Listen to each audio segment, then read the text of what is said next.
161일 남았죠?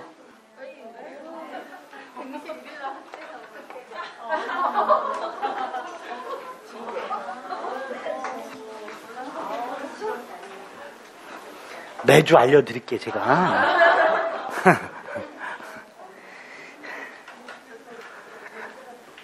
지금 당장 시험 보더라도 붙어요. 실전 가면 조금 쉽게 느껴져요.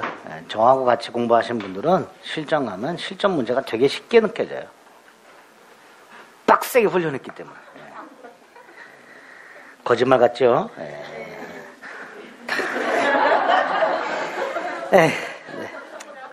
나중에 합격하시고 나서 이제 그랬구나 이렇게 되죠. 조금 공부하실 때 힘들게 하셔야 돼. 이게 난이도가 한번 이렇게 높아지고 난 다음에 다시 떨어지질 않아요. 이 난이도가, 이 중개사 난이도가. 도대체 왜 이렇게 시험 문제를 어렵게 내는지 저도 이해가 잘 안 되는데, 하여튼 민법 같은 경우도 조금 어렵게 내요. 문제 자체가. 지문도 그렇고. 민법의 특성이 그래요. 너무 쉽게. 그래서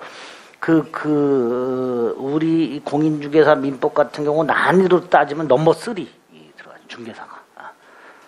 사법시험, 지금 변호사 시험이죠. 변호사이고. 두 번째가 법무사. 법원 행정고시라든가 이런 거. 그리고 중개사. 우리 밑에 변리사, 감정평가사, 노무사 이런 거. 우리가 감정평가사나 변리사, 노무사 1차 민법보다 어려워요. 난이도가. 그래서 나중에 감정평가사 문제 같은 거 보면 날라다녀요. 중개사 하신 분들은. 민법 같은 경우는. 그래서 이제 그것도 공부하려고 이제 하시는 분들 계신데 다른 것 때문에 이제 똥을 싸죠. 다른 과목 때문에. 하여튼 민법은 그래요. 그래서 중개사 시험이 왜 이렇게 어려운지 모르겠어요. 그래서 조금 빡세게 공부하셔야 되고 힘들더라도 꼭 참으셔야 돼요. 그래야 합격하고 나중에 자격증 따서도 다른 건 몰라도 민법은 이렇게 좀 수월하게 여러분들 해결하실 수 있죠. 계속 써먹게 돼요. 그죠? 법들을. 161일 남았으니까 이제 좌고우면하지 마시고, 다행히 이제 5월 달에는 날이 좋아갖고 많이 놀러들 다니시는데 비가 와서 아주 좋아. 계속 비가 와서 어디 못 가게 해야 돼. 어디 못 가게. 그런 이유에서 취소하겠습니다. 무효보다 조금 더 어려워요. 취소는. 그리고 생각할 것도 조금 더 있어. 조금 복잡합니다. 취소는. 일단 법률행위는 성립했고 하지만 유효요건을 못 갖췄어. 그럼에도 일단 유효해.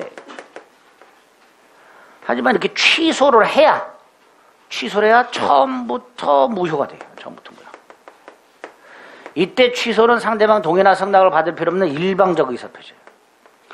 요거를 취소라고 하자고 한 거야. 일단 유효한 법률행위를 처음부터 무효로 하는 일방적 의사표시. 이렇게 되죠. 취소할 수도 있고 안 할 수도 있고요. 어쨌든 취소하기 전에는 유효죠. 근데 취소하면 무효가 되지. 그러니까 이 유효는 유동적 유효 이렇게 되죠. 불확정적 유효, 유동적 유효 이렇게 되죠. 그죠? 아까 유동적 무효하고 개념 구조가 똑같아. 지금은 무효인데 취소를 하면 유효인데 취소하면 무효가 될 수 있으니까 유동적 유효 상태 이렇게 됩니다. 취소 전에는. 두 번째 취소 사유 외우셔야 되죠. 몇 개 안 돼요. 취소 사유는 일단 행위 당시 존재해야 돼요. 계약 이후 안 돼요. 반드시 계약 당시 존재되는데 법에서 딱 정해놨어요. 약정 이런 거 안 돼요. 법에서 정해놨어요. 제한능력, 착오, 사기 강박 딱 요거.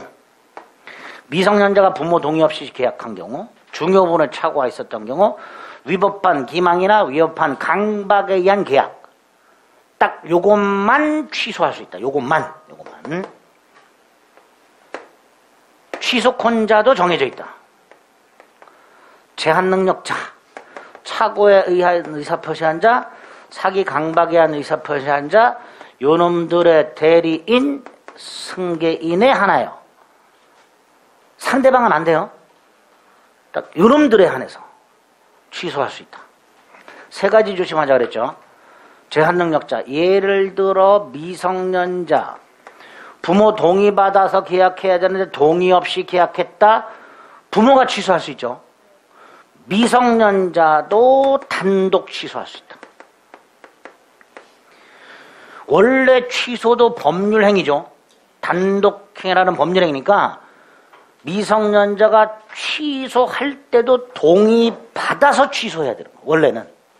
근데 이렇게 단독으로 취소할 수 있도록 해놓은 거야. 그 말은 미성년자가 자신이 부모 동의를 받지 않고 체결한 계약을 단독으로 취소해놓고 이 취소 자체를 부모 동의가 없었음을 이뤄 재취소할 수는 없다, 이런 뜻이죠. 취소 자체를 나 동의 안 받고 취소했어, 취소를 다시 취소할래, 이따오 소리는 못한다, 이런 뜻입니다.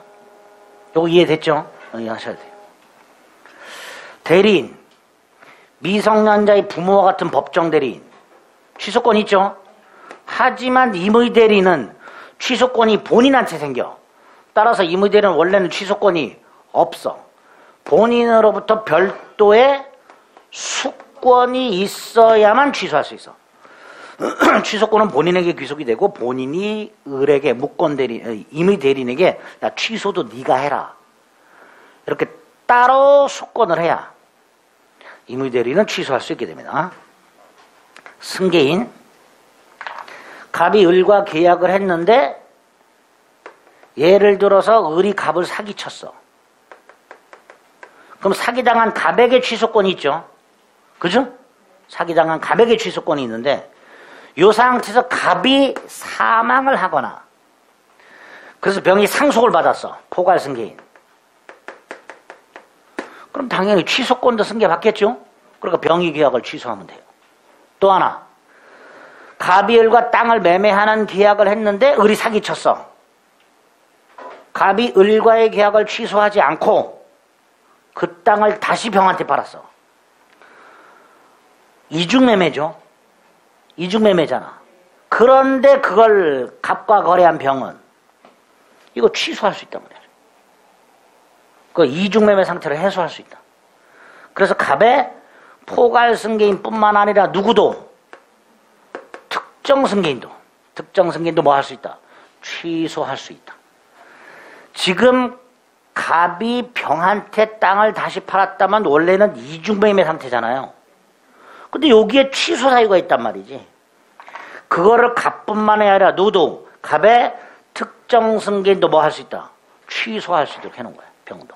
그래서 취소권을 갖고 있는 사람의 포괄승계인 뿐만 아니라 누구도 특정승계인도 취소할 수 있다. 당연히 이 병은 갑이 갖고 있는 것 중에서 취소권만 승계하면 된다, 안 된다? 그건 안 되죠. 취소권만 승계할 수는 없다. 이렇게 되겠죠. 어쨌든 취소권자 세 사람 기억하셔야 됩니다. 네 번째, 상대방. 상대방은 당연히 갑이 을과 계약을 했는데 뭐 갑에게 착오가 있거나 갑이 사기 강박을 당했다? 그럼 갑에게 취소권이 있죠. 당연히 취소 누구한테 해야 돼요? 을한테. 을과의 계약을 취소하는 거니까 을한테 해야지. 자, 을을 뭐라고 불러요? 직접 상대방. 그런데 을한테 취소하려고 갔더니 을이 죽었어. 장례식이 벌어져. 그럼 을은, 갑은 을한테 못하죠. 그럼 상속인한테 해야지. 상속인이 누군지 모르죠. 모르니까 스피커를 하나 구해가지고 상속인들은 들어라, 뭐 이렇게 나 을과의 계약을 취소한다, 이렇게 할 수 있다 없다? 이렇게 할 수 있을까 없을까? 없어. 132조에서 없어. 132조에서 상대방이 확정되면 상대방에 대한 의사표시예요. 44페이지 보세요. 44페이지 보면 맨 밑에 조문 박스가 있죠. 거기 142조 보세요. 뭐라고 돼 있어요? 상대방이 확정된 경우 그 상대방에게 하라, 이렇게 돼 있죠. 이게 상속인 때문에 나온 거죠. 직접 상대방인 을은 확정돼 있어요. 그렇잖아. 갑은 을하고 계약을 했으니까. 근데 을이 죽었어. 그럼 상속인한테 해야 되는데 아까 말씀드린 대로 갑은 상속인이 누군지 모르니까 불특정 상속인에게 이렇게 하는 경우가 있단 말이지. 상속인들은 들어라, 뭐 이러면서. 그렇게 하지 말란 말이지. 상속인이 누군지 확정을 하고 그 사람한테 해야 취소 효과가 있다는 거죠. 무슨 말인지 아시겠죠? 스피커 이런 걸 안 돼요. 그게 142조의 뜻이에요. 보통 그냥 142조는 직접 상대방이 하라 그러면 되죠. 근데 좀 전에 말씀드린 대로 상대방이 사망을 했을 때 그 포괄승계인이 있을 수 있고 포괄승계인이 누군지 모르는 상태에서 갑은 계약을 취소할 수 있다 없다? 없다 이런 뜻이에요. 상속인은 확정 짓고 그 사람한테 하라. 142조고 142조는 조문 자체가 가끔 등장합니다. 상대방이 확정된 경우 그 상대방에 대한 의사표시로 하라라는 말을 포괄승계를 말하고 있습니다. 어쨌든 취소는 직접 상대방이나 직접 상대방의 포괄승계인에게 하라 이렇게 돼요. 그러니까 만약에 을이 사망한 게 아니고요. 다시 병과 계약을 했어. 을이. 그럼 이 병은 상대방의 특정 승계인이죠. 얘한테는 취소해 못해? 못하지요. 갑은 을과의 계약을 취소하는 건데 병한테 가서 을과의 계약을 취소한다라고 말을 해봐야 병은 뉘신지 그런다 그랬죠. 그러니까 취소의 상대방은 직접 상대방 및 포괄승계인만 이고 특정 승계인은 안 되고 다만 조문은 포괄승계인 확정하고 나서 그 사람한테 하라. 이렇게 조문을 두고 있다는 거. 그거 기억하시면 됩니다. 됐죠?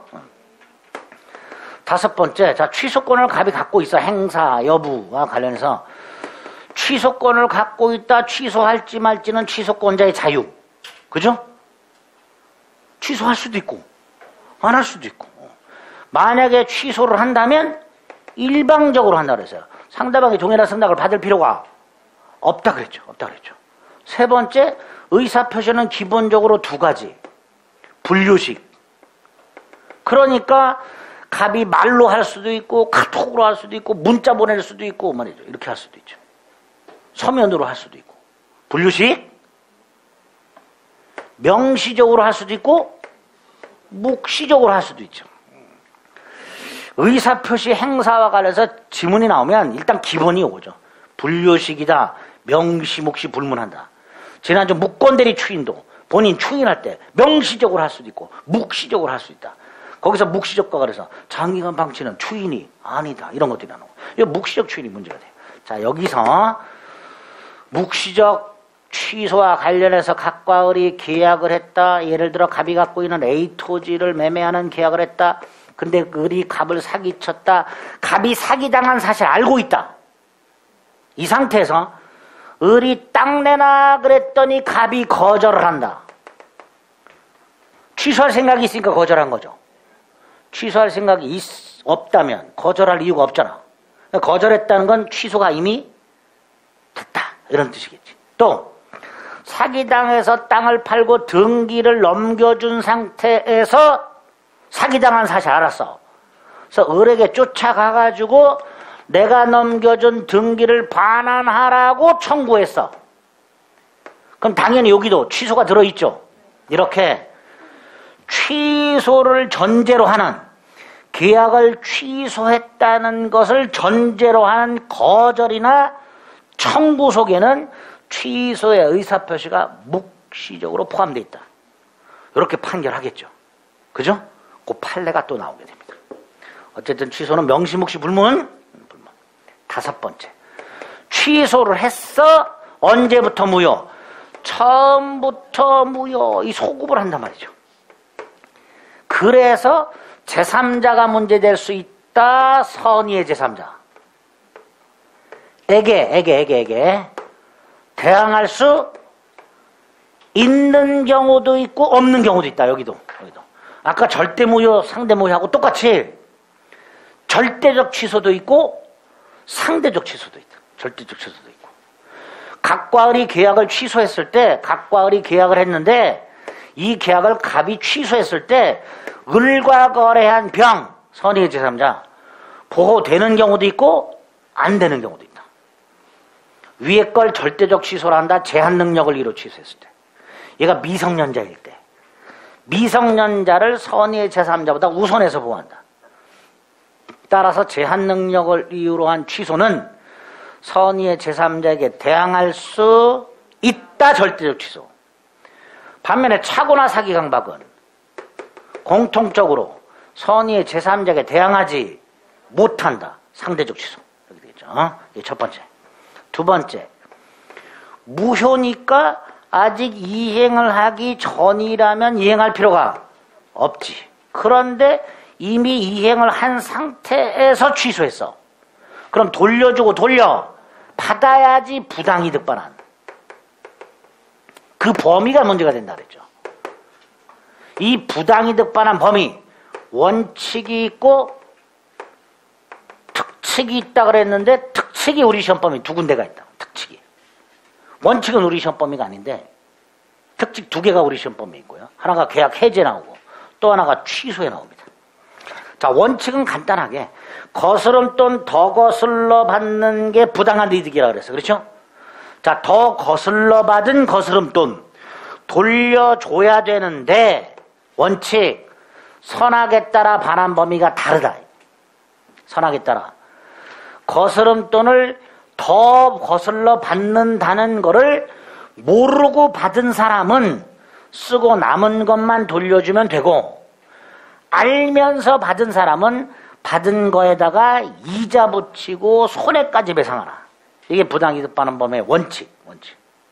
그런데 특칙이 우리 시험 범위에 하나 있다. 두 개가 있다. 그 중에 하나가 제한 능력을 이루한 취소. 미성년자가 부모 동의 없이 물건을 팔았어. 돈을 받았어. 부모가 취소했어. 이때 미성년자 받은 돈 돌려줘야 되는데 미성년자는 선악을 불문하고 쓰고 남은 것만 현존이익만 반환하라. 뭐만 반환하라고요? 현존이익만 반환하라. 자, 여기서 미성년자가 물건 팔아가지고 받은 돈을 어디다 썼느냐, 생활비로 썼느냐, 이건 현존이익이다. 이거 반환해라. 생활비로 소비한 건 현존이익이다. 그건 돌려줘라. 반면에 유흥비로 쓴 건 현존이익이 아니다. 반환할 필요가 없다. 판례죠. 반대로 생각하면 안 돼요. 생활비로 쓴 건 현존이익이니까 돌려줘야 되고, 유흥비로 사용한 건 현존이익이 아니니까 반환할 필요가 없고, 그리고 현존이익에 대해서는 제한능력자가 입증하라. 판사님 팔고 받은 돈을 다 썼는데요 라고 주장 증명해라. 현존이익의 유무에 대해서는 제한능력자 측에서 입증해야 한다. 이게 이제 두 번째죠. 세 번째, 무효가 됐죠? 취소하면 뭐가 된다고요? 무효. 이거 추인할 수 있다 없다? 추인할 수 있다 없다? 무슨 추인? 예? 아, 우리가 알고 있는 추인이 뭐가 있죠? 무권대리 추인이 있죠. 또 무행의 추인 있지. 그 무행의 추인. 그냥 쉽게 생각하세요. 갑과 을이 계약을 했어. 근데 갑이 계약을 취소했어. 무효가 됐죠? 나중에 만나서 다시 계약해. 할 수 있다 없다? 있지. 계약이 무효가 된 상태에서 다시 만나갖고 새로운 계약을 했다? 아까 봤던 무효의 추인하고 구조가 똑같지. 그러니까 취소할 수 있는 행위를 취소를 해버리면 무효행위가 되죠. 그러니까 무효행위 추인할 수 있다 그러겠죠. 그래서 갑과 을이 계약을 했다. 갑이 계약을 취소했다. 다시 만나서 그 취소된 계약, 무효가 된 계약을 추인했다. 그러면 그 결과 새로운 행위로 본다. 이렇게 되겠죠. 그죠? 무효행위 추인할 수 있다. 무효행위 추인. 네 번째, 취소를 재취소할 수 있을까? 이제 학자들이 쓸데없이 이제 이런 거 갖고 얘기하는 거예요. 취소를 다시. 아까 제한 능력을 이유로 계약을 했을 때 그 제한 능력을 위한 취소. 미성년자는 단독 취소할 수 있으니까 그 취소 자체를 미성년임을 이유로, 제한 능력자였음을 이유로 재취소할 수는 없다 그랬죠. 미성년자가 부모 동의를 받지 않고 취소했다는 것을 이유로 그 취소를 재취소할 수는 없다 그랬어요. 근데 다른 이유. 갑이 을과 계약을 했다. 을이 갑을 사기쳤다. 갑은 취소권이 있지. 그런데 갑은 취소할 생각이 없어. 사기를 당했지만 제값받았어. 그럴 수 있죠. 그럼 갑은 기분은 나빠도 제값받았으니까 취소 안 할 수 있단 말이에요. 갑의 마음이야. 갑은 계약을 전혀 취소할 생각이 없는데 을이 와가지고 너 취소 안 하면, 이 계약을 취소 안 하면 병풍디에서 향냄새를 맡게 해주겠다 뭐 이래요. 갑 무섭지. 무서워서 갑이 취소를 했어. 을로부터 강박을 당해서 취소했어. 그럼 취소 자체, 강박이라는 취소 사유가 있죠. 그럼 이 취소 자체를 뭐 할 수 있다? 재취소할 수 있다 이렇게 되겠죠. 취소 자체도 법률행위란 말이에요. 그러니까 나는 취소할 생각이 없었는데 강박을 당해서 만약에 취소를 해버렸다. 그럼 나중에 나 취소할 생각이 없었는데 협박당해서 취소했어. 취소를 다시 취소할래? 라고 할 수 있다. 이게 취소의 재취소. 네? 어려우면 생각하지 마세요. 그냥 넘어가. 그냥 여러분. 5번째, 일부 취소. 일부 취소는 아까 137조. 똑같아. 법률 행위의 일부에만 취소 사유가 있어. 토지 건물 일괄 매매를 했는데 땅만 사기당했어. 땅만. 뭐 그럴 수 있죠. 이렇게 일부에만 취소 사유가 있을 때 137조를 적용하면 원칙 무슨 취소? 전부 취소. 전부 취소. 원칙 전부 취소. 그죠? 다만 예외. 2가지 요건. 가분적이고 가정적 의사가 인정되면 일부 취소할 수 있다. 이렇게 되겠죠. 이렇게 될 거예요.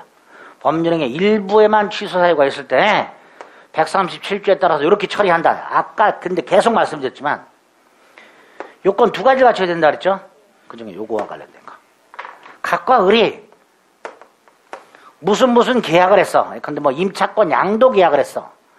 하면서 권리금 특약을 했어. 근데요, 특약만 취소 사유가 있어. 이때 요 특약만 137조 예외를 적용해서 특약만 취소할 수 있다 없다? 특약만 취소할 수 있을까요 없을까요? 예? 예? 원래는 전부 취소해야 되잖아. 원래는 전부 취소해야 되는데 요 2가지 요건을 갖추면 일부 취소할 수 있다 그랬죠. 자, 2가지 요건을 갖췄어. 일부 취소할 수 있다 없다? 이것만 취소할 수 있다 없다? 없다. 왜 없냐? 이 가분적이지 않지요. 아까 가분적이라는 게 뭐예요? 토지 매매만 따로, 건물 매매만 따로. 이게 가분적이죠. 그럼 일로 와. 계약만 따로, 특약만 따로 할 수 있어요 없어요? 특약만 따로 할 수 있어? 임야를 매매하면서 분묘를 이전하기로 특약 이런 건 되죠. 근데 임야 매매는 없이 분묘만 이전하는 특약 이런 거 없죠. 특약은요 계약과 불가분이에요. 뭐라고요? 불가분. 그러니까 뭐만 취소할 수는 없다. 특약만 취소할 수는 없다. 특약만. 그래서 3번째 갑이 을을 속여서 돈을 빌려줘. 좀 이상한 사건이에요. 원래 사람을 속여서 돈을 빌리잖아. 예? 근데 이건 반대야. 갑이 을을 속여서 돈을 빌려줬어. 이유가 있어요. 그 갑이 을에게 빌려주고 그걸 같이 유흥비로 썼어요. 왜 우리 친구놈 중에 그런 놈 있죠. 야, 내가 돈 빌려주니까 술 사. 뭐 똑같아. 예? 나 돈 빌려주니까 네가 술 사. 이게 똑같아요. 그렇게. 하여튼 갑이 을을 속여가지고 돈을 빌려주고 거기서 끝난 게 아니라 갑의 부인의 이름으로 을의 땅에다가 근저당권을 설정했어. 나중에 사기당한 사실 안 을이 이것만 취소했어. 이것만.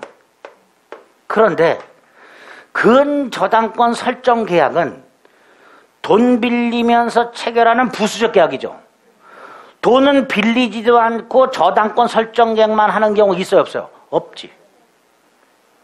돈을 빌리면서 담보계약을 같이 하는 거지. 돈은 빌리지도 않고 담보권 설정 계약만 하는 경우는 없으니까 이 불가분이란 말이죠. 그러니까 을이 근저당권 설정 계약만 취소했지만 모두 취소된 거다. 금전 소비대차 계약도 취소된 거다. 전체가 취소된 거다. 이것도 뭐예요? 요 일부만 취소할 수 없다. 불가분이니까. 그죠? 이렇게 일부 취소와 관련해서 137조 기억하시고 다시 특약만 취소할 수는 없다. 불가분인 특약만 취소할 수는 없다. 그래서 마지막 결론, 근저당권 설정 계약만 취소했다 하더라도 소비대차 계약까지 취소된 거다. 이렇게 되겠죠. 아시겠죠? 이렇게 일부 취소와 관련된 내용들 기억하시면 됩니다. 여기까지가 취소의 기본적인 내용이 돼요. 그 다음에 몇 번이? 6번. 자, 저기 취소 사유가 있는 행위들, 취소 뭐 자꾸 점점 올라가냐 위로. 아이고. 취소할 수 있는 행위, 취소할 수 있는 행위는 제한 능력자의 행위, 착오에 의한 행위, 사기 강박에 의한 행위를 말하고, 앞에서 말씀드린 유동적, 유효라 그랬고, 이거를 취소하면 처음부터 무효로 확정이 될 것이고. 그죠? 여기까지 본 거예요. 취소하면 무효로 확정. 반대로 취소를 하기 전에 취소를 하기 전에 취소권을 소멸시키면, 취소하기 전에 취소권을 소멸시키면 더 이상 취소를 못하니까 유효로 확정이 되겠죠. 그죠? 아까 토지거래 허가구역 내 유동적 무효도 두 갈래로 갔잖아. 궁극적으로. 무효로 확정되거나 유효로 확정되거나. 그죠? 똑같아. 유동적 유효도 두 갈래로 가는 거예요. 그 중에 이건 받고 이거 보면 되는 거야.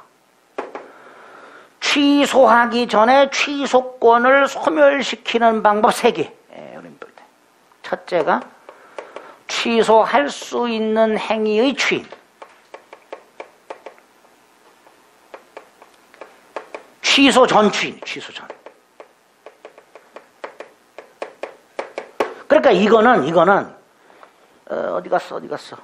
이거하고 다르죠? 네? 이거는 취소 후에 무효가 된 걸 추인하는 거예요. 그럼 무효행위 추인이야. 근데 이거는 취소 전에 하는 거예요. 취소 전에. 그 취소할 수 있는 행위를 취소를 하지 않고 반대로 추인을 해버리는 거야. 그걸 취소할 수 있는 행위 추인을 합니다. 뭐냐 이거? 취소권 포기하는 거예요. 뭐 하는 거라고요? 취소권 포기. 나 취소 안 할래. 나 사기당했지만 괜찮아. 제가 받았으니까 나 취소 안 할래. 이게 취소권 포기입니다.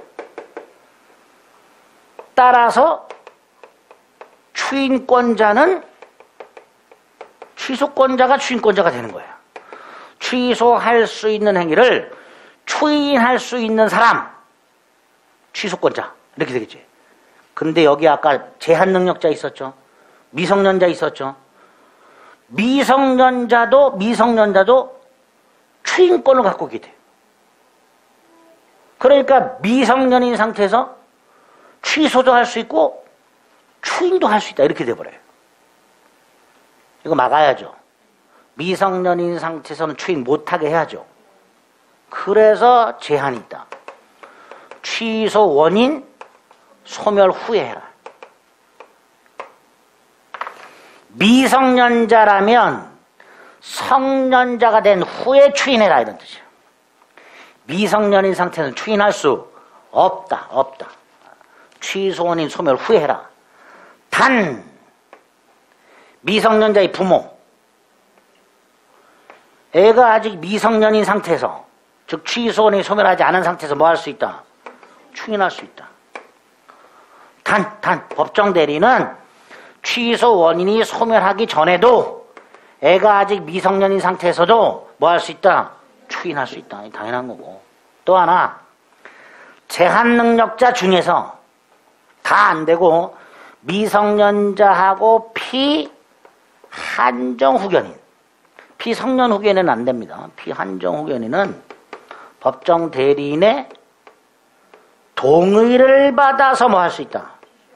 추인할 수 있다. 정리하면 취소할 수 있는 행위의 추인이란 취소를 하기 전에 오히려 나 취소하지 않겠다 라고 의사를 표시하는 걸 말하는데, 다만 미성년자 같은 경우 미성년인 상태에서는 추인을 못하고 성년자가 된 후에, 단 미성년자의 부모나 미성년자가 부모 동의받은 경우에는 미성년인 상태에서도 추인할 수 있다. 이런 식으로 이해를 해두시면 돼요. 다섯 번째, 네 번째, 취소권은 포기하는 거죠. 그러니까 당연히 나한테 취소권이 있다라는 걸 알고 있어야지. 그죠? 나한테 취소권이 있다는 걸 모르면 포기도 못하는 거죠. 그래서 나의 행위를 취소할 수 있구나라는 걸 알고 추인. 모르고 추인하면 추인의 효력이 없는. 모르면은 추인도 안 되죠. 취소권이 있다라는 걸 모르는데 어떻게 포기를 해? 그죠? 알고 추인할 거. 다섯 번째, 효과 유효로 확정. 더 이상 취소할 수 없다. 이렇게 되겠죠. 이게 첫 번째. 취소할 수 있는 게 추인. 두 번째, 법정 추인. 취소 원인이 소멸한 후에 미성년자라면 성년자가 된 후에 아무런 이의를 보류하지 않은 채 법에서 정한 일정한 사유가 있을 때 추인한 것으로 간주, 즉 취소권을 포기한 걸로 간주, 이걸 뭐라 한다? 법정 추인. 미성년자 갑이 을하고 A 토지를 1억에 매매하는 계약을 했어. 부모가 취소할 수 있죠. 미성년자도 취소할 수 있죠. 두 번째, 부모는 추인도 할 수 있죠. 부모는 취소도 할 수 있고 추인도 할 수 있어. 반면에 미성년자는 취소할 수 있어.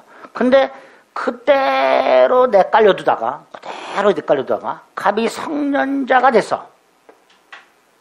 취소는 소멸했죠. 성년자가 된 후에 갑이 토지를 등기를 넘겨줘. 취소할 생각이 있어요, 없어요? 없지. 등기 넘겨줬다는 건. 을이 대금을 지급하니까 수령을 해.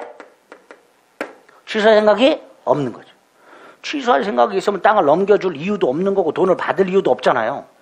땅을 넘겨주거나 돈을 받았다는 건 취소할 생각이 없는 거예요. 또 돈을 내놓으라고 청구하네, 갑이?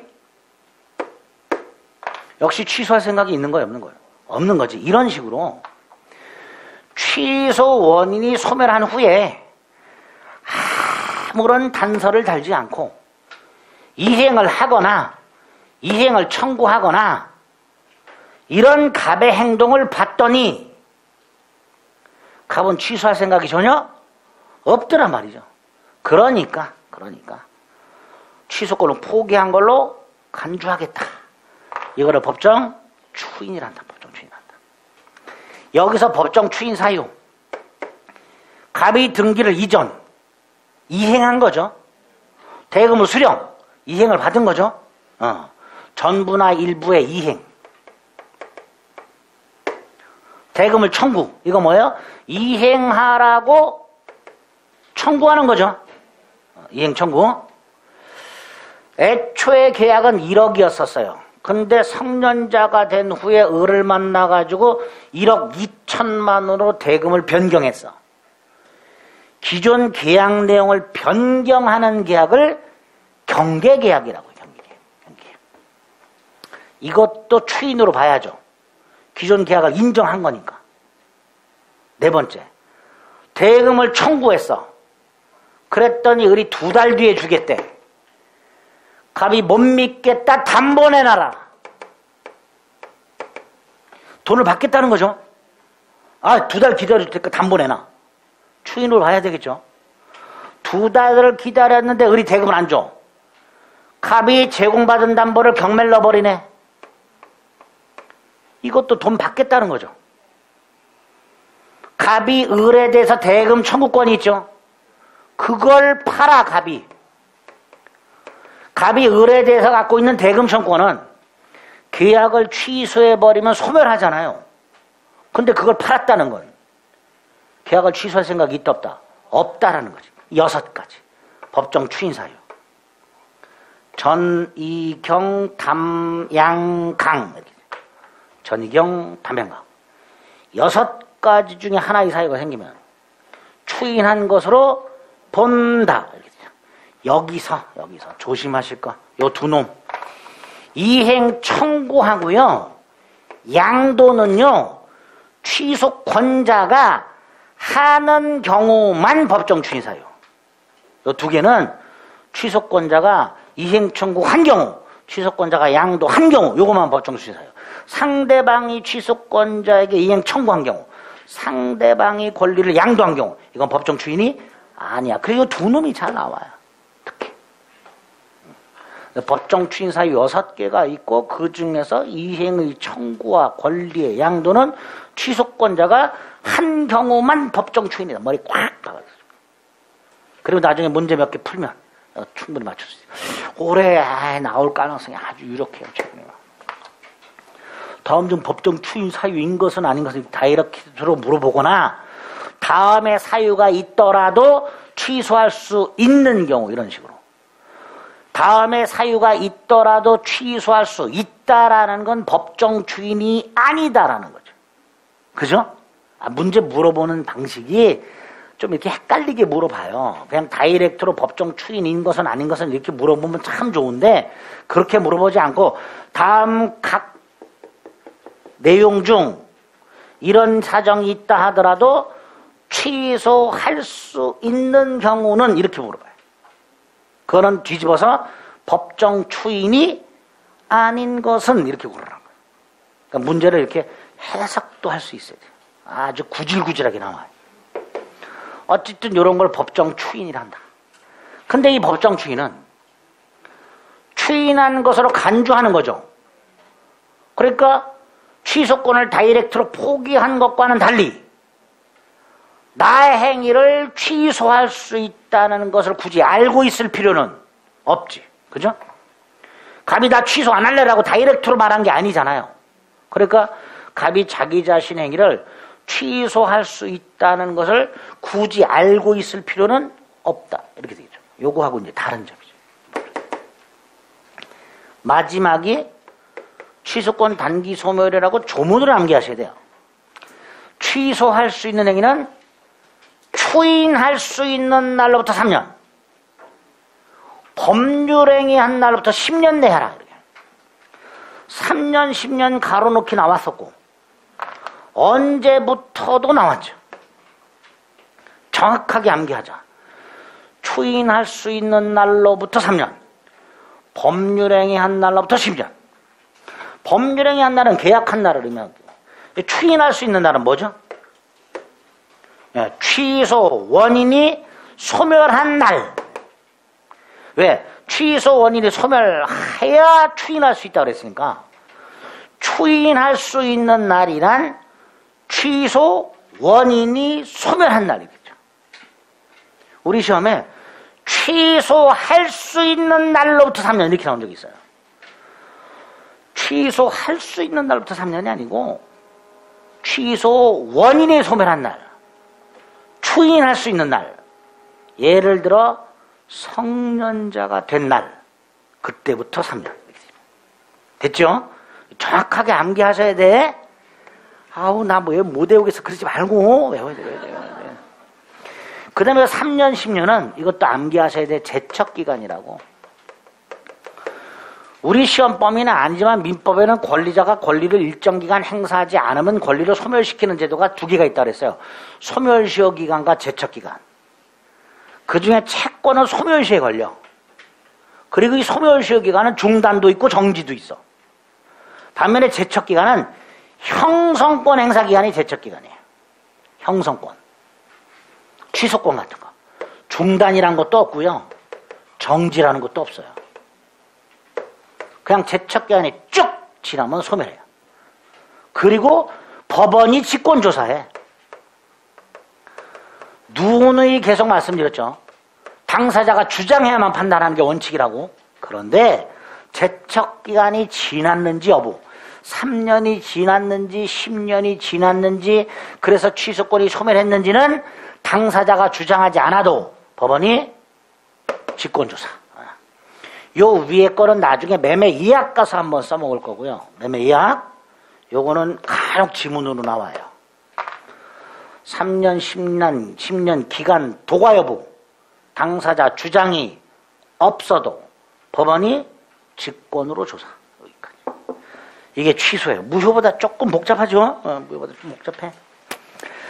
44페이지 취소에 의의가 있고, 구별은 뭐 나중에 쭉 내려가서 취소 사유가 있고, 자, 취소권자 조문 140조, 142조. 조문 자체도 잘 나옵니다. 조심해야 될 것, 제한능력자. 제한능력자는 법정 대리인 동의받지 않은 자신의 계약을 단독으로 취소할 수 있다. 따라서 제한능력자가 자신의 행위를 단독 취소하고 그 취소를 제한능력을 이유로 재취소할 수는 없다. 이렇게 되죠. 그죠? 반가로 3번, 반가로 4번 확인하시고, 특히 반가로 3번 임의대리 조심하시고, 양가로 3의 반가로 1번 상대방이 특정 승기인이나 전득자기는 취소 못한다. 반가로 1번의 판례 취소를 당연한 전제로 하는 청구나 거절 속에는 취소의 설표가 포함되어 있다.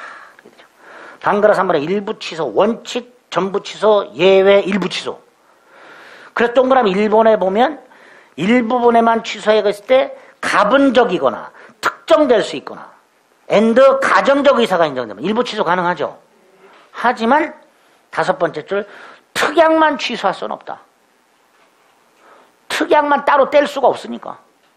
그리고 동그라미 2번 갑이 을을 속여 돈을 빌려주고 자기 부인 병 앞으로 근저당권을 설정했다. 사기당한 사실 안 을이 뭐만 취소했어? 근저당권 설정 계약만. 하지만 모두 취소된 거다. 소비대차 계약도 취소된 거다. 특히 이 판례는요, 나중에 동시이행의 한병권 가서 한번 더 써먹을 거예요. 정확하게 기억하고 계셔야 돼. 예? 분명히 말씀드렸어요, 저는. 기억하실라나? 모르겠다. 취소의 효과. 양가로 1번 처음부터 무효 그러나 제한능력자는 이 현존 한도에서 상환하라. 맨 밑에 부당이득 반환. 제한능력자는 현존이익만 반환하라 했죠. 다음 페이지 제한능력자가 현존이익의 부주제를 증명하고 생활비는 현존이익에서 반환하라. 유흥비는 현존이익이 아니어서 반환할 필요가 없다. 이렇게. 취소에 재취소가 가능한가? 아까 말씀드렸죠. 난 취소할 생각이 없었는데 강박을 당해서 취소했어. 그럼 그 취소 자체를 강박을 이유로 재취소할 수 있다. 3번 취소해서 무효가 된 걸 추인할 수 있나? 있어. 무슨 추인? 이거 아니고, 이거 취소할 수 있는 행위 추인 아니고, 이건 취소 전에 하는 거니까 이건 안 되고, 무슨 추인?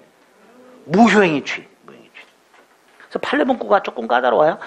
취소할 수 있는 행위가 일단 취소된 이상 그 후에는 취소할 수 있는 행위 추인에 의하여 다시 확정적으로 유효하게 할 수는 없고, 일단 취소했으니까 취소할 수 있는 행위 추인은 안 되고, 무슨 요건? 무효행위 추인의 요건과 효력으로 추인할 수 있다. 그래서 취소할 수 있는 행위를, 잘 들어보세요. 시험 지문에 이렇게 나온 적 있어요. 취소할 수 있는 행위를 취소 후에 추인하게 되면 유효로 확정된다. OX, X 유효로 확정되는 게 아니라 새로운 행위로 본다. 그렇게 연결이 됩니다. 자, 5번 143조 있고 특히 144조 1항, 2항 취소할 수 있는 추인은 취소권 포기를 말한다. 요건에 특히 2번 3번 취소할 수 있다는 걸 알고 있을 것 이렇게 되겠죠. 자, 오른쪽 무권대리 추인과 다르다. 무권대리 추인은 무권대리 행위 자체를 소급해서 유효로, 무효행위 추인과도 다르다. 무효행위 추인은 새로운 행위로 본다. 반면에 취소할 수 있는 행위 추인은 취소할 수 있었던 유동적 유효를 더 이상 취소를 못하는 확정적 유효로. 그러니까 효과가 세 가지가 다 다르죠. 예? 헷갈려. 구별해야 돼. 법정 추인할 수 있은 후에 다음 각호의 사유가 있으면 추인한 것으로 보고 딴소리 하면 안 되죠. 이를 보류할 때는 그러하지 아니하다. 2호하고 5호를 조심하자. 그리고 밑에 양가로 2번 요건의 4번. 추인의 의사는 필요 없으니까. 취소권을 포기하겠다고 의사 표시하는 건 아니니까. 그걸로 봐줄 뿐이니까. 취소할 수 있다는 걸 굳이 알고 있을 필요는 없다. 이렇게 되겠죠. 마지막으로 취소권의 단기 소멸을 했죠. 추인할 수 있는 날로부터 3년, 행위한 날부터 10년 있고, 다음 페이지 제척기간이다. 법원이 당연히 직권조사한다. 됐죠? 그 정도. 그래서 무효 취소까지. 민법 총칙 10문제 중에서 9문제가 나오는 걸 지금까지 공부한 거죠. 이제 한 문제 나오는 거 봐야 돼. 부관은요, 조문 암기하자 그랬어요. 일단 조문 외워야 돼. 이제 미루지 마요. 외워야 돼. 자꾸 미뤄. 어차피 까먹는 거. 나중에 외워야 될 게 부담돼요. 그러니까 미리미리. 자, 부관, 법률행위에 갖다 붙이는데 요 부관 때문에 요 법률행위의 효력이 발생하거나 소멸하거나 부관 때문에 법률효력이 발생하거나 소멸하거나 이런 걸 부관이란다. 정확한 뜻을 생각해보자. 갑이 을에게 32회 시험에 합격을 하면 상가 건물을 증여하기로 했다. 자, 갑과 을 사이에는 상가 건물 증여 계약이라는 법률행위가 성립한 상태에서 을은 아직 권리가 안 생겼죠. 언제 권리가 생겨? 시험에 붙어야 권리가 생겨. 즉 시험에 붙어야 증여 계약의 효력이 발생해. 반면에 갑이 을에게 자동차를 사주면서 시험에 붙으면 반환하라 그랬어요. 자, 을이 자동차를 반환한다는 건 자동차에 대한 권리가 소멸하는 거죠. 결국 32회 시험에 합격하면 증여계약의 효력이 소멸해. 권리가 소멸하니까. 그죠? 그래서 32회 합격하느냐에 따라서 증여계약의 효력이 발생하기도 하고 소멸하기도 하고. 그러니까 32회 시험 합격이 부관이 되는 거예요. 미성년 을에게 성년이 되면 오피스텔을 하나 사줄 테니까 독립해라. 마찬가지죠. 위에 거하고 똑같이. 성년이 되어야 효력이 발생해. 성년이 되어야 을은 권리가 발생해. 반면에 성년이 된 을에게 자동차를 사주면서 25살이 되면 반환해라 그랬어. 반환한다는 것은 증여계약의 효력이 소멸한다. 을은 권리가 소멸하는 거니까.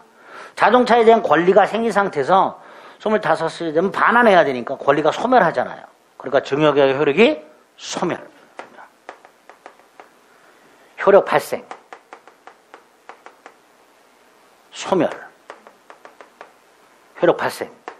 소멸. 이런 식으로.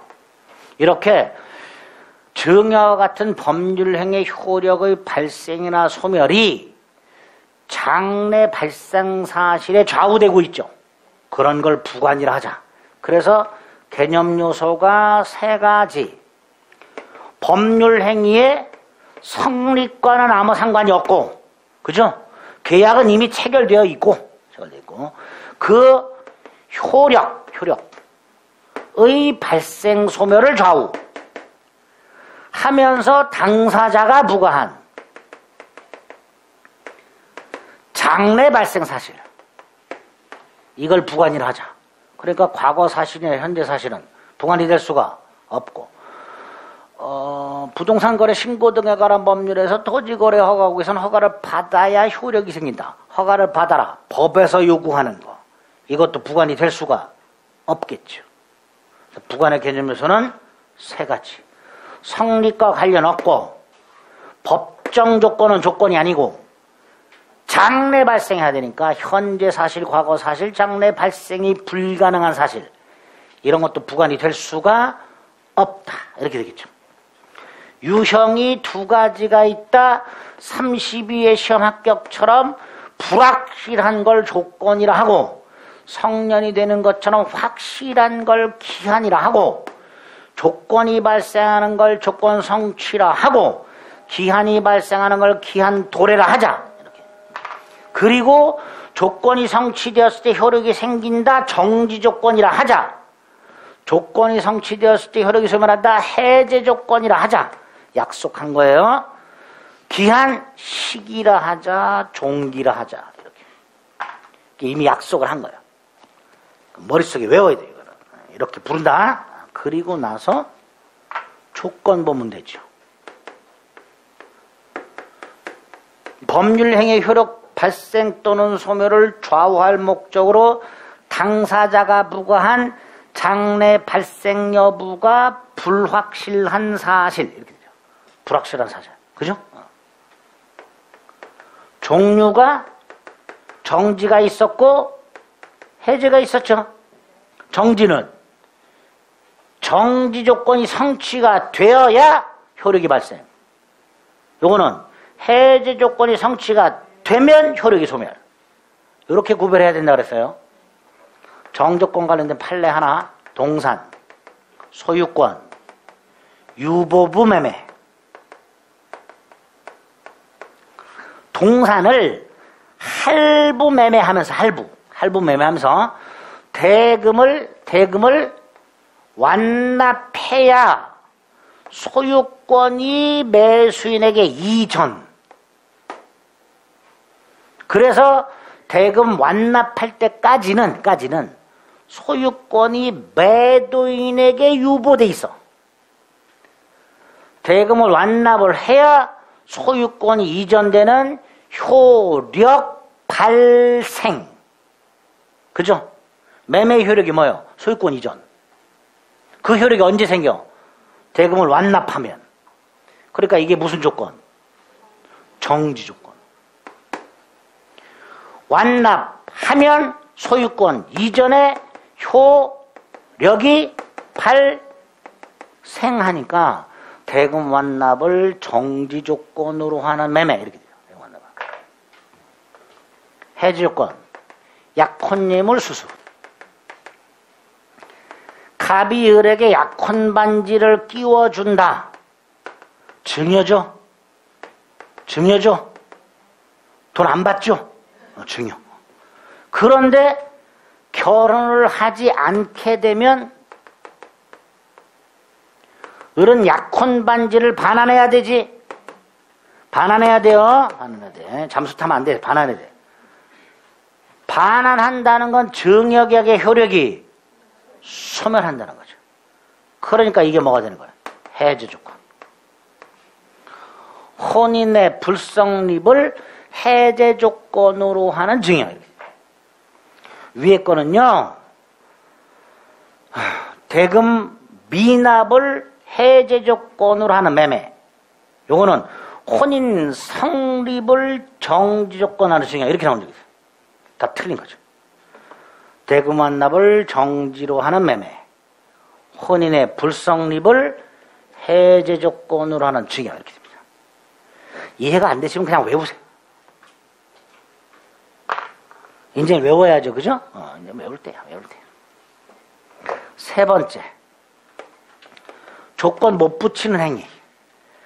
법률 행위 중에서 조건을 붙일 수 없는 행위. 대표적으로 뭐가 있을까? 혼인과 같은 가족법상 행위. 혼인, 이혼, 입양, 파양 이런 거. 붙이면 돼? 안 돼? 안 돼. 취소권 같은 단독행위. 엄이나 수표를 발행하는 엄수표 행위. 이런 것들은 조건을 붙일 수 없어요. 만약에 혼인과 같이 조건을 붙이면 안 되는 행위에다가 조건을 붙여버리면 그냥 무효. 조건만 무효가 되는 게 아니라 법률행위 그냥 자체가 무효. 세 번째, 예외. 단독행위 중에서 채무 면제. 갑이 을에게 야, 너 시험에 붙으면 내가 꿔준 돈 100만 원 안 받을게. 꿔준 돈 안 받을게. 이게 뭐야? 채무 면제. 단독행위입니다. 거기에 조건 붙여서 네가 시험에 붙으면 이때 이 채무 면제는 채무자에게 이익만 되지요. 시험도 붙고 돈도 안 갖고. 이런 식으로 채무자에게 이익만 있는 행위에는 뭐 붙일 수 있다? 조건 붙일 수 있다. 상대방에게 이익만 있는 행위. 또 상대방이 동의한 경우. 요 두 가지 경우에는 단독행위에도 뭐 붙일 수 있다? 조건 붙일 수 있다. 두 가지 지문 때문에 설명을 드리는 거예요. 조건 붙일 수 없는 행위에 또는 조건에 친하지 않은 행위에 조건을 붙이면 조건만 무효가 된다. X 법률행위 전체가 무효가 된다. 두 번째, 단독행위 중에서 채무 면제와 같이 상대방에게 이익만 주는 경우 또는 상대방이 동의한 경우에는 조건 붙일 수 있다. 네 번째, 가짜 조건. 여기부터 이제 조문 암기. 151조. 을항. 조건이 선량한 풍속 기타 사회질서 위반의 불법 조건. 이 붙어있는 행위. 전체가 무효. 이것도 전체가 무효. 조건만 무효. X. 전체가 무효. 아주 잘 나오죠. 조건만 분리하여 무효로 할 수 있다. X. 전체가 무효. 판례. 부첩관계. 종료를 해제 조건으로 하는 증여. 이거 뭐죠? 부첩관계를 맺고 아파트를 사주면서 헤어지면 반환해라. 이게 부첩관계 종료를 해제 조건으로 하는 증여. 이렇게 되죠. 줬다가 뺏는 거. 아파트 사줬다가 도로 뺏는 거야. 따라서 전체가 무효. 전체가 무효. 두 번째, 조건이 법률행위 당시에 이미 성취됐어. 조건이 법률행위 당시에 성취할 수 없어. 이미 성취된 것도 성취할 수 없는 것도 조건이 될 수가 없지. 그런데 당사자가 이거를 정지나 해제 조건으로 부과를 했어. 그때 그 법률행위 기성조건이 정조건으로 붙어있는 법률행위 조건이 없는 행위로 유효. 기성조건이 해제조건인 법률행위 무효.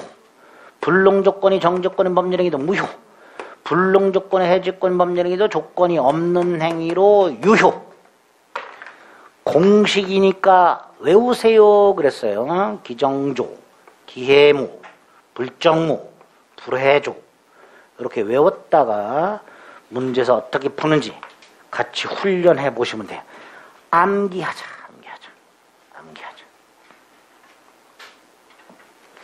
다섯 번째, 조건이 붙어있는 행위의 효력. 정지조건이든 해지조건이든 조건이 붙어있는 행위의 효력.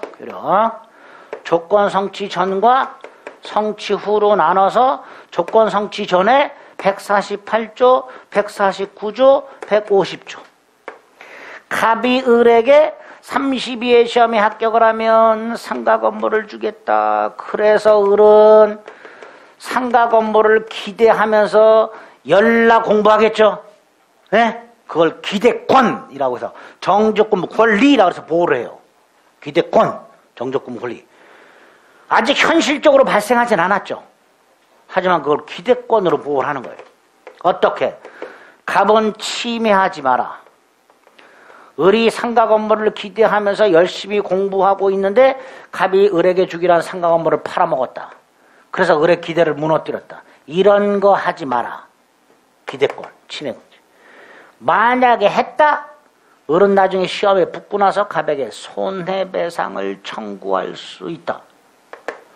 권리 침해를 금지해놨는데 침해했다면 손해배상 청구할 수 있는 근거가 됩니다. 두 번째, 을의 이 권리, 시험에 붙으면 건물이 하나 생기는 권리, 이 권리를 처분, 상속, 보존, 담보로 할 수 있다. 특히 나중에 가등기 물권법에 가면요. 32회 시험에 합격하면 건물에 관한 권리가 생기죠. 부동산에 관한 정지조건부 권리죠. 미리 가등기 할 수 있어요. 갑이 중간에 팔아먹을 수도 있으니까. 그래서 을은 미리 가등기를 해놨다가 시험에 붙고 나서 본등기함으로써 확실하게 소유권을 가져올 수 있어요. 이런 게 보존이에요. 여기서 이것도 조문만 기억하자. 처분, 상속, 보존, 담보를 할 수 있다. 150조 반신행위. 갑이 을에게 시험에 붙으면 상가 건물을 주기로 했다. 을이 시험에 붙으면 조건이 성취가 되면 갑은 불이익하죠. 예? 갑은 어쨌든 상가 건물이 날아가잖아. 경제적으로 손실이잖아, 갑은. 을은 이익이지. 이렇게. 조건 성취로 불이익한 당사자가 있을 수 있고 이익이 되는 당사자가 있을 수 있다. 이때 먼저 요놈. 불이익한 당사자가 을의 시험 합격을 방해해. 신의칙에 반하여 조건 성취를 방해해. 그럼 을은 뭘 주장할 수 있다? 성취를 주장할 수 있다. 반대로 을이 이익받는 당사자가 신의칙에 반해서 조건을 성취했어. 컨닝을 해서 시험에 붙었어. 그럼 갑은 불성취를 주장할 수 있다. 이게 반신행위. 150조 반신행위. 자, 여기서 갑. 을이 32회 시험을 합격하면, 즉 조건이 성취가 되면 상가 건물이 날아가. 그래서 갑이 야비하게 을의 조건 성취를 방해했어. 시험 전날 수면제가 들은 드링크를 먹여가지고 3박 4일을 재워버렸어. 그럼 을은 떨어졌죠. 못 봤잖아, 시험을. 하지만 붙었다고 주장하면서 내놔 할 수 있단 말이지. 여기서 언제 붙은 걸로 볼 거냐, 조건이 언제 성취된 걸로 볼 거냐, 을은 언제 권리가 생기느냐에 문제가 있어요. 그죠? 꼭 판례. 갑의 방해 행위가 없었더라면 조건이 성취되었으리라 추산되는 시점 그대로 외우셔야 돼요. 조건 성취를 방해하는 행위가 없었더라면 조건이 성취되었으리라 추산되는 때 기억하셔야 됩니다. 조건 성취 후 147조 1항, 2항, 3항 정지 조건이 붙어있는 행위는 조건이 성취가 되면 성취한 때부터 효력이 생긴다. 성취한 때부터. 해제 조건이 있는 행위는 해제 조건이 성취가 되면 성취한 때부터 효력을 잃는다. 이거 단순하게 이렇게 바꿔서도 잘 내요. 정지, 성취, 생긴다, 해제, 성취, 잃는다. 그 다음에 당사자가 조건 성취를 소급하게 할 의사를 표시하면 그 의사에 의한다. 원칙적으로 성취한 때부터 효력이 생기거나 효력이 소멸하는 장래효지만, 무슨 효? 장래효지만 예외적으로 당사자가 뭐 할 수 있다? 소급표를 인정할 수 있다. 소급표. 조문 암기하시는 거예요. 6번째, 입증 책임. 이건 간단하게 한번 그냥 생각만 해보자. 갑과 을 사이에 갑이 을에게 상가를 주기로 증여 계약을 했어. 갑이 을에게 상가 건물을 증여한다는 것에 대한 갑과 을이 다툼이 없어. 그런데 을은 이렇게 주장하고 있어. 빨리 내놔. 갑은 이렇게 주장해. 시험에 붙어야 주지. 갑은 그냥 준다 그랬잖냐. 을은 내가 언제 그냥 준다 그랬냐. 네가 시험에 붙어야 준다 그랬지. 이거 갖고 싸우고 있어. 다시 말해서 이 증여가 그냥 증여냐, 을이 시험에 붙으면 주기로 하는 정지 조건부 증여자가 다투고 있어요. 이때 당사자 사이에 증여 계약을 했다는 건 다툼이 없다 그랬죠? 그죠? 그래서 법원은 증여하기로 한 것에 대한 다툼이 없으니까 갑에게 너 증여하기로 해놓고 왜 안 줘? 이렇게 물어봐요, 갑한테. 야, 증여하기로 했지 않냐? 왜 안 줘? 그럼 갑은 뭐라 그럴까요? 시험에 붙으면 주기로 했는데요? 라고 주장할 거 아니에요. 그러니까 증명해야지.